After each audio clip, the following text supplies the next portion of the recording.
Pinaasa lang ni Lebron ang Wizards, tinanggalan pa ng yabang ni The King si Jordan Poole, butata ang inabot mga idol. Los Angeles Lakers versus Washington Wizards, second back-to-back game ng LA. Well, di na natin patatagalin, opening quarter, bumanat kagad si D'Angelo Russell at LeBron James. Maaga din binubutas ni LBJ ang inside defense ng Wizards. Back-to-back dunk kagad ang ginawa ni The King. Mabilis na nakuha ng Wizards ang kalamangan led by Jordan Poole and Denny Abdiha. Mainit ang shooting ng dalawang ito beyond the arc. Sa Lakers, si D'Lo at Anthony Davis naman ang kumakana. Dalawang tres ang binitawan ni D'Lo. Take over naman si AD sa ilalim ng pinta. Namiesta sa loob ng paint si Anthony Davis. Total of 10 points para kay AD. 11 points naman para kay Russell. 34-31 end of first quarter. Up by 3 points for visiting team. Second quarter, enridden na ang Lakers. LeBron James to Jackson Hayes, alley-oop dunk.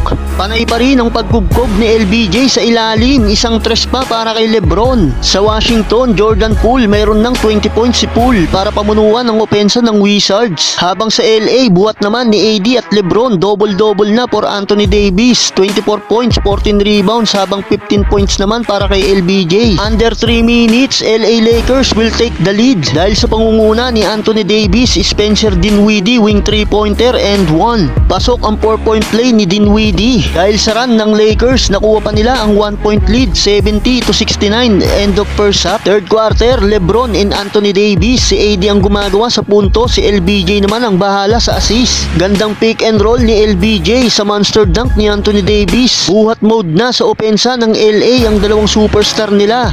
Big block shot pa ni AD sa isang player ng Wizards. May 30 points na si AD. Sa Washington Wizards, si Jordan Poole pa rin ang pumapalag. Isang tres naman para kay Poole. Sagot din naman ang LA, isang end one play para kay Max Christie, 99-95 end of third. Well, last quarter, matindi na ang naging palitan ng opensa ng both teams, kung saan sagutan lang sa paggawa ng puntos ang Lakers at Wizards. Bahagyang nakapag-run ang LA led by LeBron, AD at D'Lo. Pero under 2 minutes, bumitaw ng isang tres si Kyle Kuzma at isa pang riding layup, 123-120. Bawi naman kaagad ang Lakers. Under 1 minutes, Anthony Davis floater, balik sa LA ang 1-point lead. Yun nga lang, wala nang isang minuto, pasok ang tres na binitawan ni Jordan Poole. AR-15, sagot ng clutch 2-pointer, tabla ulit sa 126-126 ang talaan. Pagkakataon na sana ng Wizards na ipanalo ang laban, kaya lang sala ang panapos na tres na binitawan ni Jordan Poole, kaya nauwi pa sa overtime ang laban. 126-126 end of regulation. Well, overtime, nakuha kaagad ng Washington ang kalamangan. LeBron James, wing 3-pointer to tie the game. 131-131, butata pa ang inabot ni Jordan Poole kay LeBron James. Gandang assist pa ni LeBron sa easy dunk ni Davis. Under 1 minutes, lamang ng 4 points ang Lakers. Dahil dito, kinapos na rin ang Wizards, kaya nakuha pa rin ng Lakers ang panalo, 134-131. LeBron James, 31 points, 40 points para kay Anthony Davis, 22 points naman para kay AR-15.